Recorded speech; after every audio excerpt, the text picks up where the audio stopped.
Un cordial saludo a todos nuestros teleamigos que nos están mirando acá en Teleamiga, su canal. Es un cordial saludo para todos los que nos están viendo porque es una noche especial. Vamos a hablar sobre un tema muy importante y de gran trascendencia. Hace semanas estuvimos en esta campaña electoral que nos dejó derrotados y victoriosos. Y hoy vamos a analizar las implicaciones jurídicas que tuvo este tema para todos nuestros ciudadanos que nos están mirando en todos los ámbitos, en el ámbito nacional, local, distrital. Para ello tenemos un lujo de invitados. Empezamos con nuestra profesora Rocío Noriega. Ella es abogada de la Universidad de la Gran Colombia, actualmente coordina el programa de proyección social de la misma universidad. Ella es especialista en Derecho Público de la Universidad Libre y magíster en Derecho Administrativo de la misma universidad. Profe Rocío, muchas gracias por haber venido. Gracias, Felipe, por la invitación. Un saludo especial para la mesa de trabajo y para todos nuestros televidentes. ¿Profe votó? Sí, claro, es un derecho y un deber ciudadano y por supuesto hay que ejercer el derecho al voto. Bueno, vamos a analizar también qué tanto votaron los colombianos, los bogotanos y qué implicaciones y beneficios puede tener para votar, para que lo tengamos en cuenta en futuras elecciones. También estamos con Alejandra Osorio. Ella es abogada de la Universidad de la Gran Colombia y actualmente es docente de la misma casa de estudios. Buenas noches, Alejandra, ¿cómo estás? Hola Felipe, ¿cómo estás? Un cordial saludo para ti y para todas las personas que nos sintonizan en este momento. Muy contenta de compartir la mesa con este panel de expertos en Derecho Electoral. Tú fuiste jurado ese día, ¿cierto, Alejandra? Sí, señor. ¿Y qué tal la experiencia?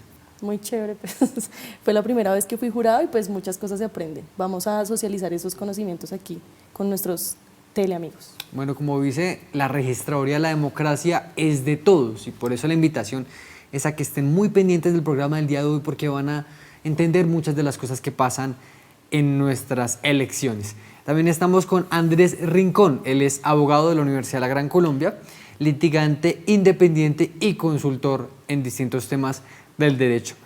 Gracias por aceptar la invitación, Andrés. Muchísimas gracias a ti, Felipe, y a toda la mesa de trabajo. Es un tema muy importante que es de trascendencia. Yo creo que para toda la ciudadanía, pues saber estas cosas que son tan básicas, pero que a veces no sabemos, son muy importantes.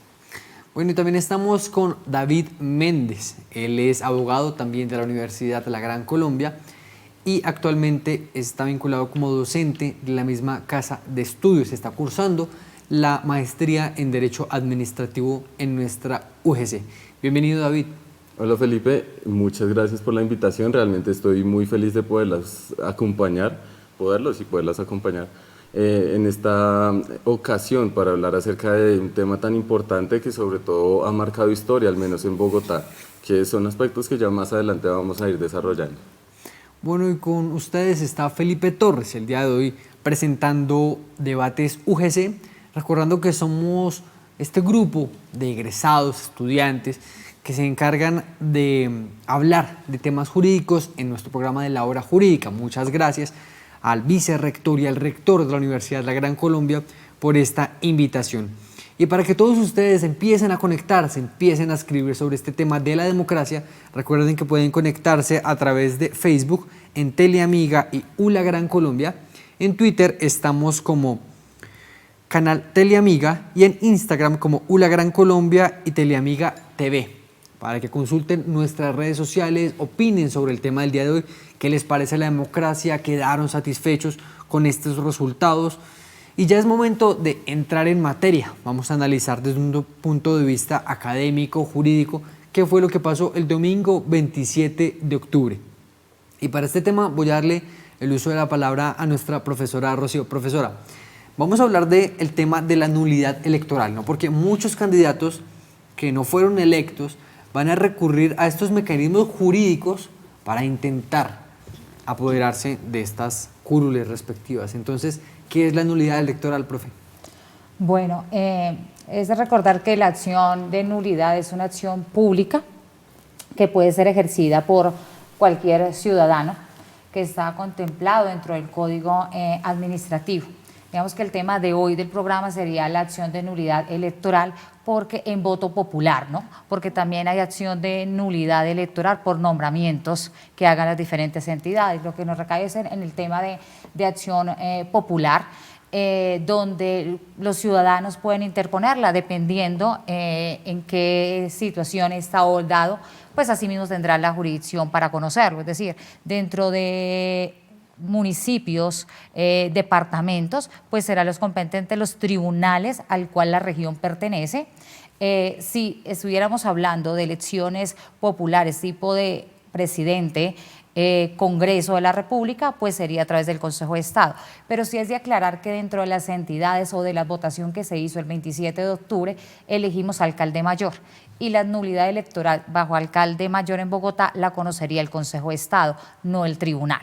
Entonces, digamos que es una acción pública, puede ser ejercida, vuelvo y digo, por cualquier ciudadano, no tiene ningún requisito. Muy importante, profe. Entonces, sin ser abogado, sin representante, la persona puede interponer la acción de nulidad electoral. Cualquiera de nuestros teleamigos está deseando de pronto buscar un mecanismo para debatir los resultados del 27 de octubre, necesita abogado, necesita ir a un consultorio jurídico, necesita de pronto algún formalismo para este tema.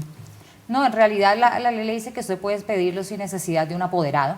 Puede ser cualquier ciudadano que interponga, toda persona puede interponer la acción de nulidad, siempre y cuando, ¿qué va a poner? Que la nulidad esté contemplada dentro de los requisitos para solicitar la nulidad electoral. Entonces, si la persona, el candidato o la persona ciudadanía cree que el candidato incumplió con una de estas calidades para poder hacerlo, pues lo podría hacer, bien sea por una de las nulidades electorales objetivas que viene siendo más en el desarrollo de la misma elección, en el momento de ese día. Para hacerlo, pues podría interponer la acción de nulidad. También se contempla el tema de inhabilidades, competencias, que también son otro tipo de causal de nulidad que usted las puede estar interponiendo.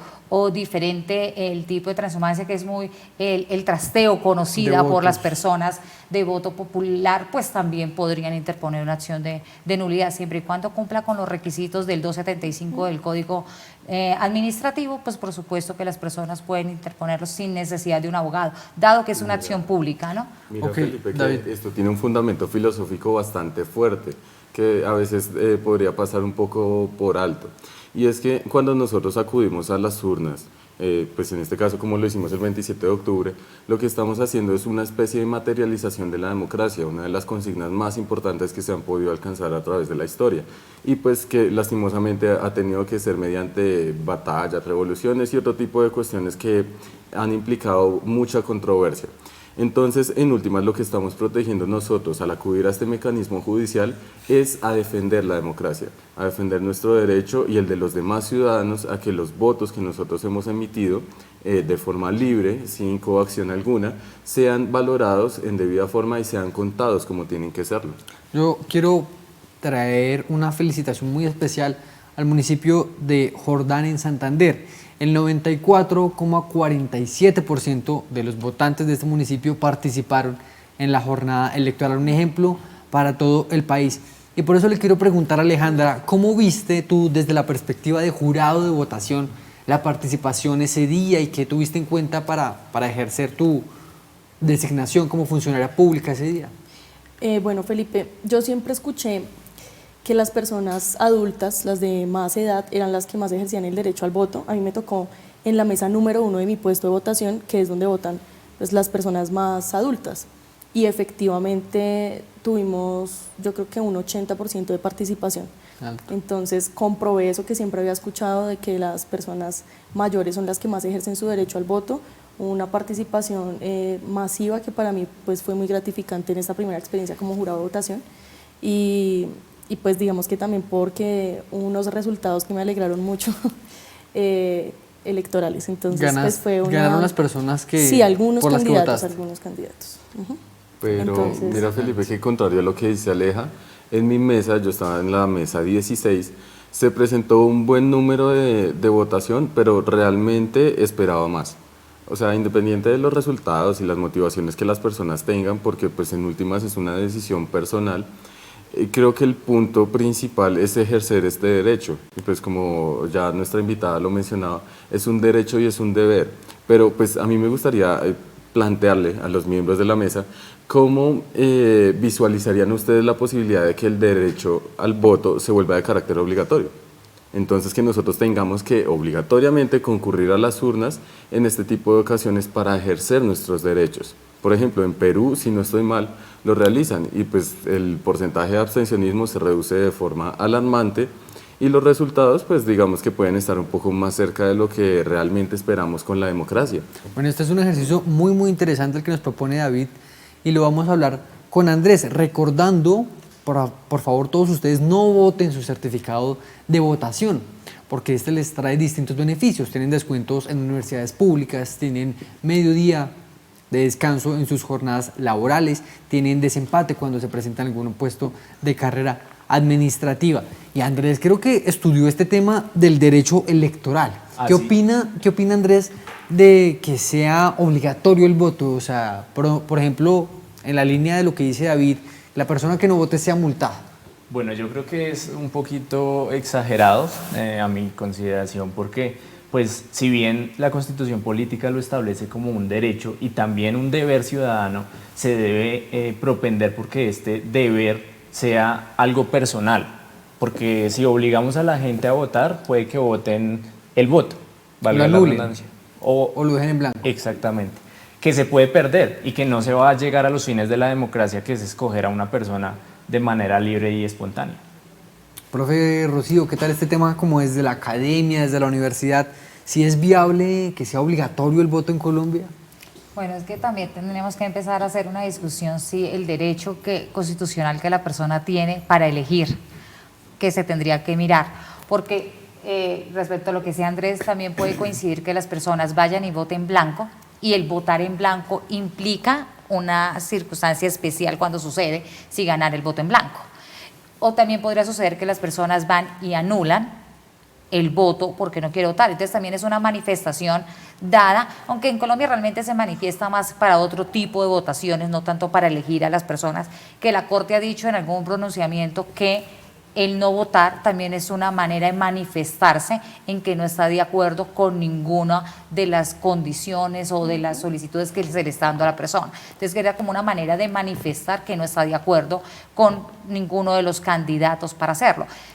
Pero pues en Colombia en las últimas elecciones territoriales incrementó el número de votantes en la mayoría de las regiones, que eso es importante. Yo creería que las personas podrían llegar a tener el derecho de no salir a votar, de decir no estoy de acuerdo con ningún candidato y por lo tanto voy a hacer uso de ese derecho de no salir a votar cuando, vuelvo y reitero, es un derecho y un deber ciudadano de las personas de elegir y también ser elegidos. Además, Felipe, yo creo que estamos abriendo muchos los ojos, yo creo que la ciudadanía se está dando cuenta de lo importante que es y nosotros los jóvenes desde nuestra experiencia ya estamos cogiendo un poquito de conciencia y un poquito también de cariño por nuestra ciudad, por nuestro país y ya nos estamos dando cuenta y estamos abriendo los ojos que no pueden ser los mismos los que gobiernan, que de todas formas hay que hacer cambios significativos, que la política no es estática, que tenemos que estar moviéndonos y tenemos que estar interactuando. Andrés suena como candidato.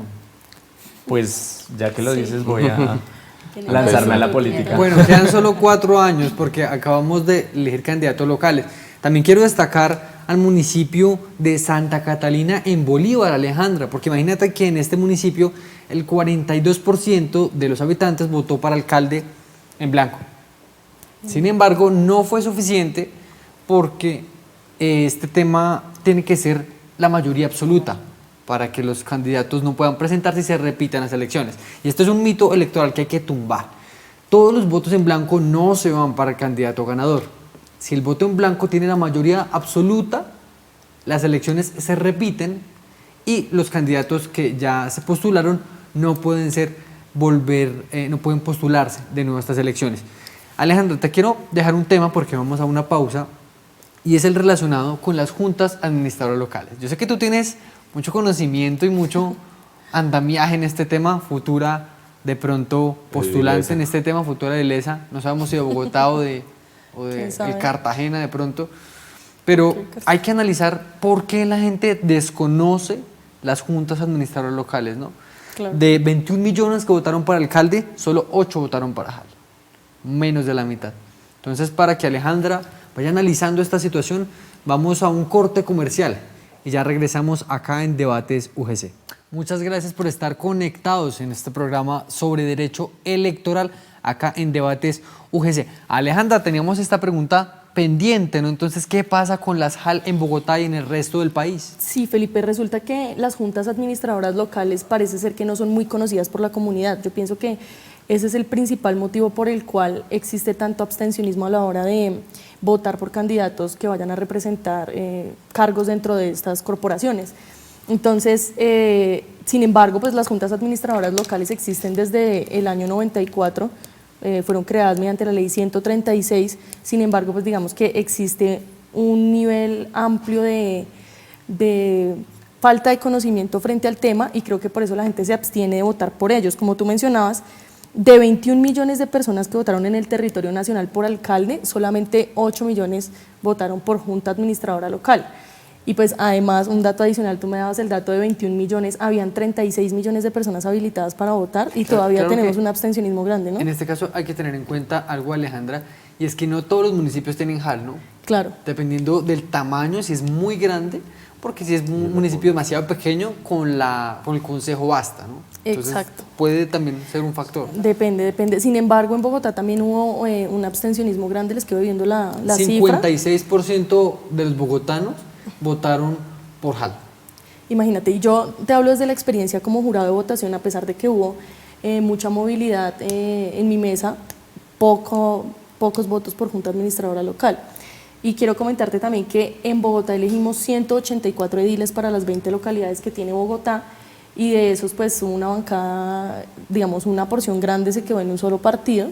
Entonces es una cosa también de relevancia para analizar dentro de las juntas administradoras locales. Pero volviendo al tema del abstencionismo y que tú me hablabas de cifras, creo que es eso, creo que es la falta de conocimiento frente a las funciones que tiene una junta administradora local e inclusive la falta de visibilización de los candidatos. Creo que hay muchas personas que dentro de su localidad no conocen ni siquiera candidatos y muchos marcaron solamente para que se les sumara a la lista del partido.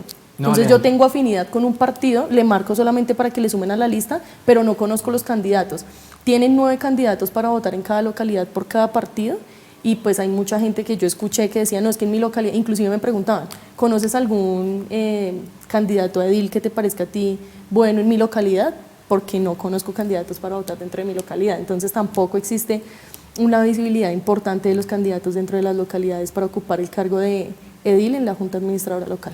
Bueno, y sobre este tema de derecho electoral tenemos una llamada al aire con Carlos Castellanos, él es funcionario de la Registraduría Nacional del Estado Civil, que nos ayudará a aclarar algunos temas relacionados con este tema. Entonces, David, ¿qué podríamos analizar de pronto con Carlos en unos minutos sobre este tema del papel de la registraduría en las elecciones que pasaron? Digamos, es importante iniciar con un muy breve esquema en materia de dónde se encuentra ubicada la Registraduría Nacional del Estado Civil, porque puede ser un poco desconocido. Nosotros allá sabemos que sacamos la cédula, que sacamos la contraseña, y pues cuando se nos pierde la cédula la sacamos otra vez allá. Pero pues, ¿qué hace la Registraduría en materia electoral? Básicamente es parte de lo que se ha denominado por parte de la Constitución Política como la organización electoral. Es uno de los 2 órganos que la compone. El otro es el Consejo Nacional Electoral. El primero mencionado, es decir, la registraduría, se encarga de habilitar, o más bien dar cuenta de las personas habilitadas para ejercer el derecho al voto y básicamente una distribución de qué personas cumplen con este requisito, que recordemos que son los 18 años de edad. Y en materia del Consejo Nacional Electoral es una especie de órgano, podríamos asimilarlo con un tipo de administración de justicia en materia electoral. Allí hay unos miembros que son elegidos de los partidos políticos más importantes y que también tienen un papel muy relevante en materia de lo que a elecciones tiene que ver. David, y también la registraduría cumple el papel de organizar todo el esquema del escrutinio, ¿no? De organizar todo este reconteo de votos, la logística para las zonas apartadas de Colombia, trastear de pronto todos los votos positivamente, ¿no? Mejor, es que trastear en una palabra, Básicamente es organizar la trasladar logística. mejor. Es básicamente la logística, y lo que tú mencionas es muy importante porque pues en estas elecciones yo también fui jurado de votación y uno puede evidenciar que los movimientos y como tal la organización que se tiene que implementar para una elección es muy compleja, pero a la vez de pronto el proceso podría ser optimizado mucho mejor, y esa es otra pregunta que le podríamos formular a nuestro invitado. Pues formulémosla ya, David. Buenas noches, Carlos Castellanos, ¿cómo está? Sí, buenas noches. ¿Cómo están? Muchas gracias por recibir esta llamada de Debates UGC, analizando hoy el tema del derecho electoral. David, ¿qué pregunta le vamos a hacer a nuestro invitado del día de hoy? Bueno, son realmente dos preguntas que su merced estoy seguro nos puede colaborar. La primera es, ¿qué pasa si ganan los votos nulos en una elección? Sí, esa sería la primera. La segunda. ¿Aló? ¿Sí, señor? Listo, la segunda pregunta, David, por favor, para nuestro Bueno, la invitado. segunda pregunta va relacionada con lo que estábamos hablando. De pronto los mecanismos electrónicos tienen una facilidad para el acceso de muchas personas. Entonces se está pensando por parte de la Registraduría Nacional una especie de implementación de este sistema para ejercer el sufragio. Ujú. Bueno. Sí, señor, esas básicamente serían las cuestiones que nos aquejan en este momento en relación con el derecho electoral. Bueno, con relación al primero que usted me pregunta que si el voto nulo es ganador, según la normatividad colombiana, el voto nulo no es catalogado como un voto válido, ¿cierto?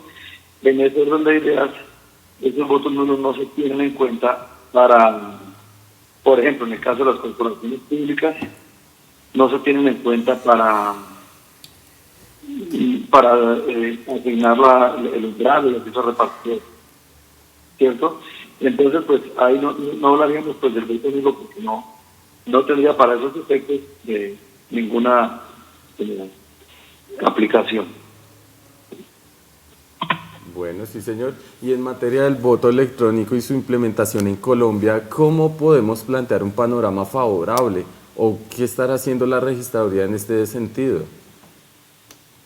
Bueno, antes de darle su respuesta, le digo, bueno, yo fui funcionario hace unos años de la registraduría, ¿sí?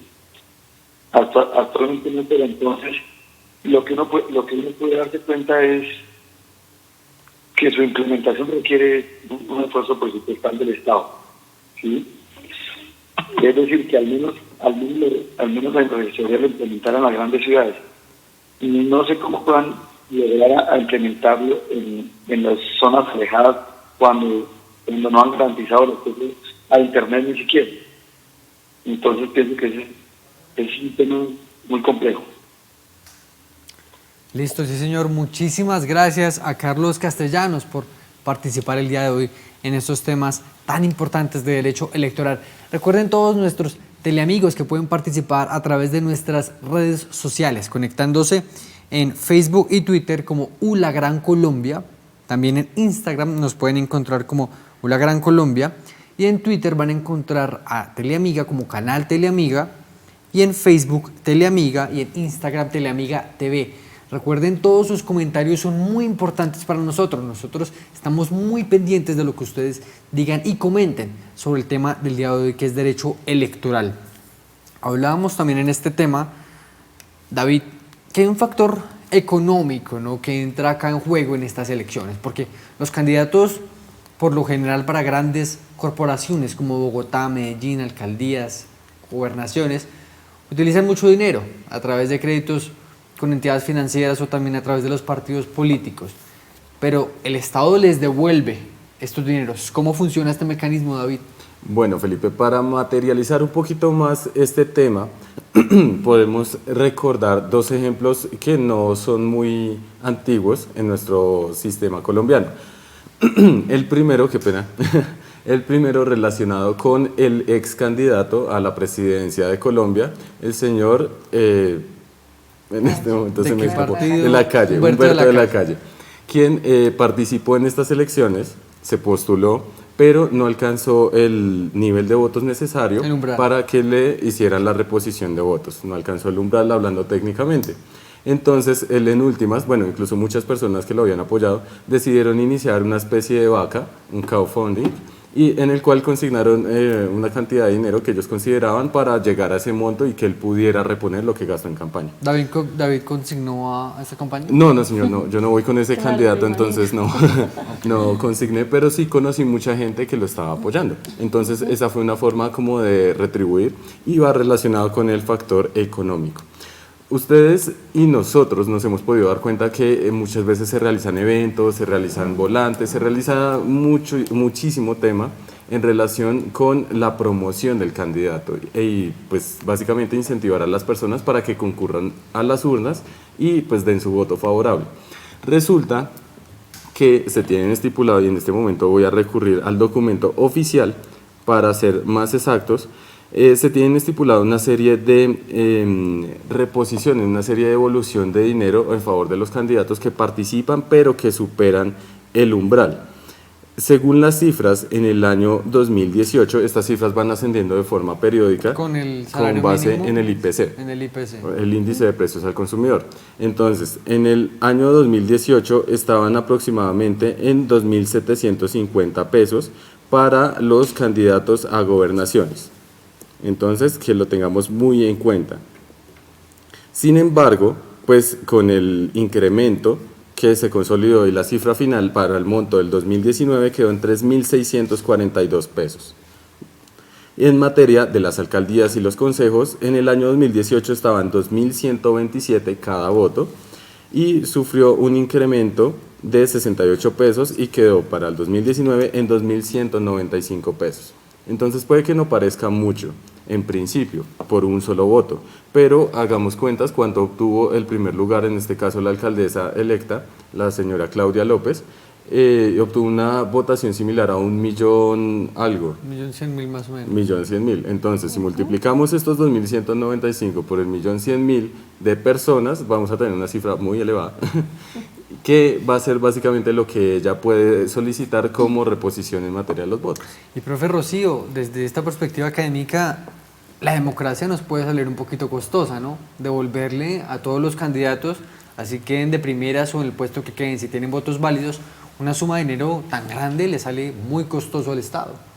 Sí, es un poco costosa el tema electoral para el país. Por supuesto, queja de muchos colombianos, ¿no? Además, que no entienden la parte presupuestal, pero digamos que dentro de cada rubro presupuestal del Estado siempre debe contemplar el tema electoral. Entonces, por supuesto que se tiene que tener ahí, se le tiene que devolver, porque es que los candidatos y los partidos políticos gastan o invierten, digamos que más que gastar sería invertir en una campaña, es dar a conocer las ideas al pueblo para que los elija. Entonces es la manera en que las personas puedan elegir e irse por la mejor decisión, que puedan conocer cada uno de los programas de gobierno y por supuesto el llegarle a cada una de las poblaciones, pues eso requiere de recursos no solo económicos, sino humanos, técnicos, que implican un gasto y que por supuesto tienen que ser de alguna manera reconocidos por el Estado colombiano. Y entonces también, el profe, también reponerlos para este sale tema de costoso. pronto evitar financiación de dineros ilegales, ¿no? Correcto. Entonces que el Estado mismo sea el que lo financie y no personas. Y sí, va a financiar externas. el Estado y también En es de parte. recordar que el Estado es el que pone el monto por el cual deben las campañas políticas regirse, ¿no? Monto máximo. Un monto máximo. No es que ellos van a utilizar un monto exagerado comparado con la otra, no. Hay un tope máximo en el cual las campañas electorales deben invertir para hacerlo. Y es más, cuando se invierten más de 200 salarios mínimos, debe haber un gerente de la campaña donde se va a llevar el presupuesto de esa campaña para poder saber quién lo está patrocinando, porque recuerde que puede ser campañas que pueden ser patrocinadas por el sector privado, que ponen recursos económicos para hacerlo y que obviamente va a tener ese gerente que responder y dar las cuentas de la campaña, de los presupuestos que se invirtió en ella. Entonces sí hay un control para poder evitar que haya ciertos dineros, por decirlos, ilícitos que entren a las campañas electorales. Y también todos nuestros teleamigos que deseen saber todos los candidatos, cuánto se gastaron y de quién recibieron el dinero, pueden entrar al aplicativo de Cuentas Claras del Consejo Nacional Electoral. Buscan el nombre de su candidato y conocen cuánto dinero recibió y de qué fuentes se financió. Hay que hablar de un tema muy importante, Andrés, y es el relacionado con todos aquellos gobernadores, alcaldes que son electos, pero que después de un tiempo no cumplen su función. El tema de la revocatoria es uno de ellos. Pero vamos a una pausa primero acá en Debates UGC y ya volvemos con el tema del día de hoy, que es derecho electoral. Bueno, nos están llegando muchísimos comentarios en nuestras redes sociales sobre el tema del día de hoy de derecho electoral, para que ustedes participen activamente de este tema que es tan importante para nuestro país. Y otro tema que tenemos que hablar es qué ocurre con estos candidatos que son electos, cómo los podemos controlar desde la ciudadanía. Andrés, hablamos de la revocatoria del mandato. ¿Cómo funciona esta herramienta? Así es, Felipe, es un mecanismo de participación ciudadana mediante el cual nosotros como personas o como organizaciones podemos interponer este mecanismo para, digamos que nuestro candidato o la persona por la que votamos no cumplió con todas sus propuestas o no está haciendo las cosas bien. Nosotros podemos ir y acudir hasta la Registraduría Nacional del Estado Civil y interponer este mecanismo de participación ciudadana. ¿En qué consiste? Bueno, lo más importante es que se debe presentar, debe haber un vocero, una persona que esté encargada, y él se va a encargar de recolectar las firmas y de hacer todos los papeleos. Él tiene que ir, o la persona que esté en representación, para pedir todos los documentos en la registraduría le dice si es viable o no es viable dentro de los siguientes 8 días. Posteriormente, a él le van a dar las planillas para que realice todo el tema de las firmas o pues del apoyo que va a recibir. Y es este tema de empezar a revisar quién también está de acuerdo con eso que uno está pensando. Digamos que el mandatario o la persona que elegimos no fue buena en su periodo de gobernanza, no fue tan, pues digamos que no cumplió con todas las propuestas que había hecho y todo eso. Entonces él tiene, digamos que la persona que quiere interponer este mecanismo tiene un año, o sea, después de un año podemos interponer el mecanismo y un año antes de que se le acabe el mandato. Es decir, dentro del año 2 y 3 podemos hacer como todo este papeleo. Es más o menos como se dirigiría para que toda la gente empiece a votar y empiece a hacer como todo el papeleo y todo el trámite que se realiza para hacer este mecanismo de participación ciudadana. Igual tampoco es tan fácil porque necesitamos reunir el 30% de las firmas de los votos que obtuvo el candidato. En este caso, por ejemplo, la alcaldesa electa para Bogotá, más o menos 350.000 firmas, que es una logística grandísima y deben ser revisadas por la Registraduría Nacional del Estado Civil. Sobre este tema la profe iba a aportar algo muy interesante. Sí, Felipe, y es, bueno, ya que dijo que el 30% lo tienen que recolectar el apoyo para hacerlo, pero pues es de recordar que en Colombia realmente la revocatoria del mandato que se ha dado en un pueblo de Boyacá, donde realmente ha sido instituido una persona para hacerlo, porque fuera de recolectar el 30% de firmas, que si bien como lo decía Andrés, lo puede hacer un grupo de ciudadanos para ello. Y las elecciones también tiene que tener un número de porcentaje del 40% de los que se obtuvo en la votación anterior para poder ser revocado el mandato de esta persona. Entonces digamos que el problema no es solamente el tramitar, sino que las personas puedan volver a votar y vuelve a uno siempre. Quizás ya las personas no van a volver a votar por ese candidato. Y en Colombia las personas quizás nos podemos quejar del que no cumple con el plan de gobierno el candidato, pero realmente no procede una revocatoria del mandato a revocar el mandato, porque el procedimiento ante la registraduría sí se hace. O sea, sí hay muchas solicitudes en cada, digamos, entes territoriales, se puede hacer. Y es de recordar que la revocatoria del mandato procede solamente para entes territoriales, o sea, no tenemos revocatoria del mandato ni para el legislativo, presidente, no procede la revocatoria del mandato, solamente la tenemos para gobernadores y alcaldes. Entonces digamos que una persona no lo puede prosperar. Bueno, si hubo un comentario en alguna época pretendía la revocatoria del presidente actual, pero digamos que no es procedente porque la ley no contempla el presidente la revocatoria del mandato. Tendríamos que reformar la constitución política para poder revocar el mandato. Pero digamos que en Colombia creo que sí es un punto a analizar por qué las personas no prosperan una revocatoria del mandato. ¿Será porque las personas durante el tiempo que se hace el proceso, el alcalde o el gobernador podría utilizar la maquinaria para poder cumplir con el plan de gobierno? ¿O será porque simplemente las personas prefieren o no votar ese domingo para revocar el mandato? Porque también se podría mirar desde qué punto o por qué la gente no vota si se hace el procedimiento, recogen las firmas, la registraduría puede avalarlo, pero al final no se revoca el mandato de un alcalde, de un gobernador, solamente en esos años uno. En algunas ocasiones, David, yo creo que es también por la oposición. La oposición es la que se encarga de empezar como esa revocatoria del mandato, pero no alcanza porque todo el mundo piensa que en el primer momento en el que se desarrolla este mecanismo de participación se puede desarrollar y se puede empezar a tramitar, pero no, es después de un año de posesionado en el momento en el que entra en vigencia como este periodo para poder realizar este mecanismo que es la revocatoria del mandato. David, Yo pero hay que un tema muy importante porque no solo la revocatoria del mandato es un mecanismo para ejercer este control político y ciudadano y académico. También está el cabildo abierto, ¿no? Es un mecanismo muy importante con el que cuentan todos los ciudadanos y es acercarse, por ejemplo, Alejandra, nuestra experta en JAL, a estas corporaciones o al mismo alcalde y debatirle los temas más importantes de la ciudad, debatir el presupuesto, debatir las necesidades de los ciudadanos y qué queremos de proyecto de ciudad.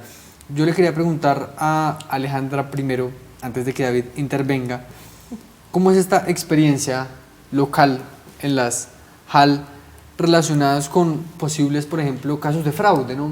Que hemos visto que son comunidades pequeñas, votos pequeños, que no son los grandes millones de votos que se ven en las capitales, sino de pronto en localidades de Bogotá o de cualquier ciudad capital donde pueden verse involucrados actores y caer en un fraude electoral. Sí, Felipe. En el programa de la hora jurídica nosotros les llevamos a nuestros radioamigos un caso de acción de nulidad electoral en sede de Junta Administradora Local porque se configuró el numeral tercero del artículo 275 del Código de Procedimiento Administrativo que habla de las causales por las cuales se puede instaurar una acción de nulidad electoral. Entonces ahí nos habla de que los documentos electorales contengan datos contrarios a la verdad. Pues nosotros les llevamos un candidato que casualmente le sucedió algo similar a lo que nos menciona el numeral tercero del artículo 275, y es que efectivamente en los formularios E14 que tuvimos muy de cerquita David y yo cuando fuimos jurados de votación, se alteraron los resultados que había obtenido, o el número de votos que había obtenido él en algunas mesas de puestos de votación de esa localidad. Entonces digamos que sí se puede llegar a presentar estos tipos de casos de fraude electoral, inclusive en esas corporaciones que son tan pequeñas y que son de números de votos muy, muy pequeños. Tal vez por eso también se presta para que eso ocurra, porque digamos un edil en una junta administradora local de una localidad pequeñita como, no sé, La Candelaria o Tunjuelito, podría alcanzar un lugar dentro de la junta administradora local con alrededor de 1.800 o 2.000 votos, no es una votación muy, muy grande. En localidades ya más grandes como Engativá necesitarán alrededor de 4.000 o 3.800 votos para pasar, que digamos es un número que se puede alterar posiblemente más fácil que el de una corporación más grande. Entonces claro que se presenta... Pero Alejandra, ¿cuál fue el mecanismo que usó este candidato para remediar la situación? Él utilizó la acción de nulidad electoral, que nosotros inclusive ahorita estábamos hablando de que tiene un término muy perentorio para interponerse, ¿no? ¿Qué es perentorio, Alejandra? Es una palabra muy... Sí, es muy... una palabra muy técnica, ¿no? Muy no es normal. Digamos que debe interponerse de forma muy rápida. Entonces, si uno encuentra una irregularidad dentro del proceso electoral, debe darse cuenta muy rápido para interponer la acción, porque solamente se tienen 30 días después de que se hacen los nombramientos de las personas que han sido elegidas con voto popular. Y además de eso también discutíamos acerca del término que tiene para fallarse, que a pesar de que el artículo 294 o 264, no recuerdo bien, de la Constitución Política nos habla de que existe un término de un año, pues hemos evidenciado que no siempre se cumple ese término de un año, y que a pesar de que se cumpliera, pensábamos nosotros que, pues de forma crítica, que es un término que es muy extenso para resolver esta acción. O sea, imagínate los retrasos, los percances que puede llegar a generar que una persona que ha sido elegida y que sufrió un fraude no se nombre de manera pronta dentro del cargo que se estaba ofertando, digamos, dentro de las juntas administradoras o consejo o la corporación que sea el caso. Pero entonces, para todos nuestros telemigos, acá tenemos un ejemplo muy vivo de que este mecanismo democrático Funciona. y judicial sirve, ¿no?, para restaurar la opinión y la elección que los ciudadanos tuvieron en las elecciones locales. David, ¿va a agregar algo de este tema? Sí, a mí me gustaría, por ejemplo, hacer una anotación en materia del costo de la democracia. Hace un momento estábamos mencionando que los partidos políticos y los interesados invierten X cantidad de dinero para, pues, promocionar sus ideas y, bueno, darse la publicidad que es debida y por la cual desean llegar a determinado cargo. Pero recordemos que allí no acaba la labor democrática. También se necesita por parte de la Registraduría Nacional del Estado Civil esquematizar todo un sistema armónico y que sea funcional en materia de designación de jurados, en materia de capacitación de jurados. Los que fuimos jurados, que pues también asistimos a la capacitación, estábamos en Corferias haciendo una fila interminable y pasaban grupos grandísimos de gente en, no sé, sin mentirles, mínimo 100 salones que estaban pues organizados con una especie de limitaciones.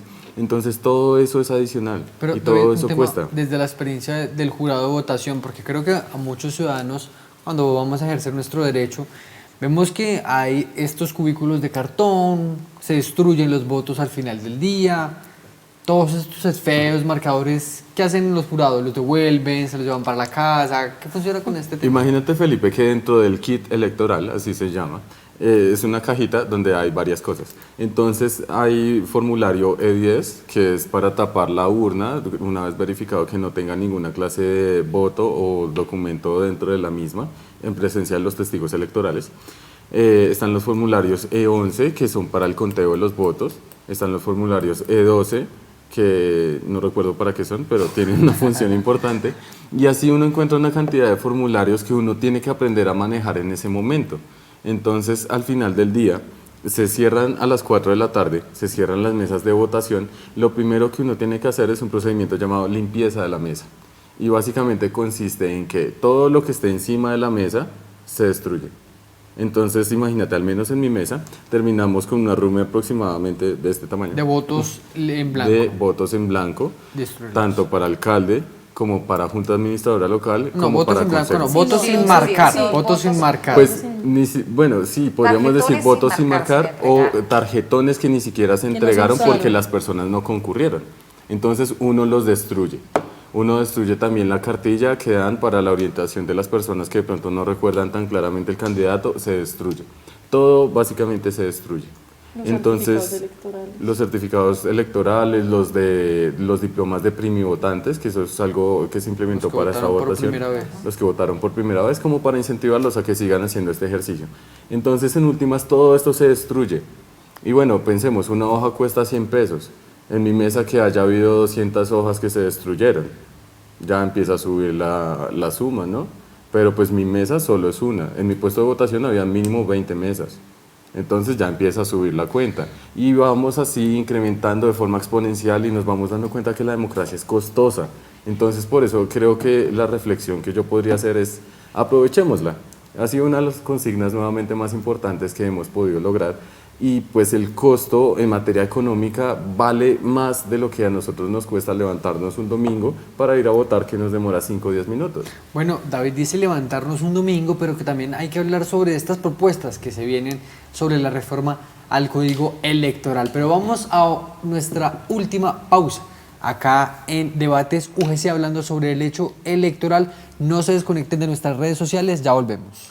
Bueno, y para finalizar este tema del día de hoy de derecho electoral acá en Debates UGC, vamos a hablar de distintas propuestas que podrán implementarse en nuestro país para mejorar estas jornadas democráticas. Por ejemplo, Alejandra, yo destaco que en Medellín el metro fue gratis durante la jornada electoral y el día de las elecciones. ¿Qué te parece esa idea? Súper chévere, deberían implementarla aquí también con nuestros medios, Con nuestro metro.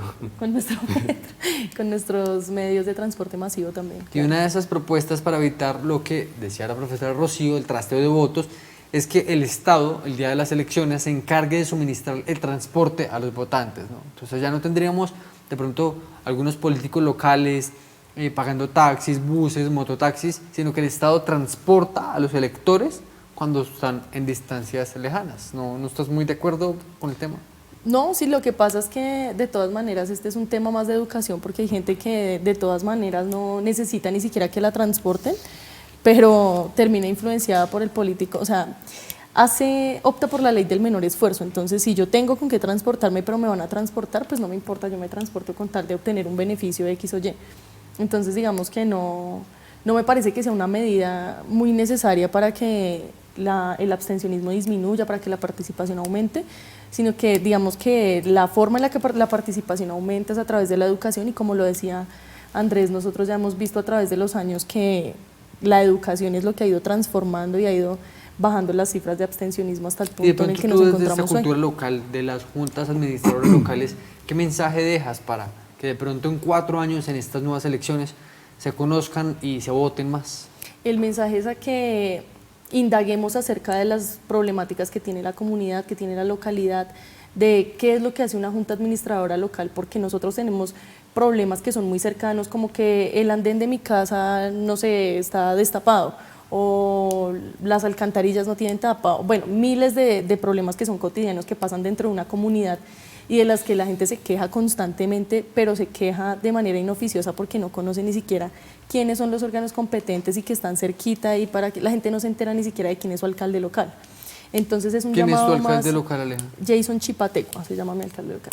Es un llamado a que nosotros nos preocupemos por informarnos sobre esas temáticas y seguramente si nos informamos, pues entonces podremos hacer una veeduría y podremos hacer un reclamo con más fuerza, ¿no? No un reclamo simplemente como a regañadientes, sino con algo más concreto y más material. Profe Rocío, en el tema de la academia yo creo que nos quedan muchos aspectos pendientes a tratar, ¿no? O sea, las facultades de Derecho, por ejemplo, nuestra Universidad de la Gran Colombia, nuestro programa de Ciencias Políticas y Gobierno y Relaciones Internacionales y Derecho tiene mucho que analizar para mejorar estas elecciones, este derecho electoral, ¿no? Sí, claro que sí, tenemos me uno a lo que decía Andrés, es necesario que los estudiantes entiendan la necesidad de ir a votar, de poder ejercer ese derecho que tenemos. Es un derecho, es un deber, pero la invitación es a votar, a esas personas que sacaron su cédula y que ya estaban habilitados para votar, que apenas cumplían los 18 años, es de ir a votar, de que les hagan la invitación a sus padres, a su familia de ir a votar a conciencia, de ir a votar, porque hoy en día ya está eso de los colores de un partido político, sino que las personas están mucho más abiertas a escuchar las ideas y las propuestas que se están dando, no solamente en ir a elegir el voto, sino de saber que los estudiantes, aún sin ser grados, pueden interponer una acción de nulidad, que pueden proponer una revocatoria del mandato. Entonces, como quitarle eso a las personas, y no solo a los estudiantes de Derecho, sino que les puedan enseñar que no todo requiere un abogado, no todo acto de acceder a la justicia requiere abogado. Entonces, digamos que hay acceso a la justicia sin necesidad de un abogado. Recuerden que pueden escuchar la hora jurídica todos los miércoles a través de Radio Omega Internacional a las 6 de la tarde. David, gracias por haber venido. ¿Qué conclusión rápidamente tenemos del tema de la democracia? No, Felipe, a ti muchas gracias y sobre todo a este grupo selecto de abogados. Imagínense que estaba haciendo cuentas, por eso me reí un poco. Y les voy a contar algo que les podría parecer como interesante. No necesariamente que el porcentaje de abstencionismo haya sido reducido en estas votaciones implica que más gente salió a votar. ¿En qué medida? Si tenemos X cantidad de personas, ¿cierto? Y eso, dentro de esa población general tenemos un grupo que era mayor de edad y eran los que podían votar. Al año siguiente, los que estaban cerca de cumplir la mayoría de edad, pues ya van a estar habilitados para votar, ¿verdad? Eso quiere decir que la cantidad de personas que pueden ejercer ahora su derecho al voto aumentó. No necesariamente que el número de abstencionismo bajó. O sea, el mensaje en últimas es que vayamos a votar, ejerzamos nuestro derecho, pero es que es muy interesante cómo se puede analizar esta clase de cifras y esta clase de porcentajes por lo mismo que les estoy mencionando. Que de cierta manera haya habido una mayor cantidad de votos no implica que en porcentaje o en proporción más personas hayan salido a votar, sino que simplemente más personas votaron, puede ser porque estaban habilitadas para votar. Bueno, y recuerden que también este tema es muy importante y requiere mucho estudio en temas matemáticos, como nos lo demuestra David. Y Andrés, una pequeña conclusión del programa del día de hoy. Bueno, Felipe, ahorita David estaba hablando de un tema muy importante y era el tema de todo el material que se desperdicia con todo este tema de las elecciones.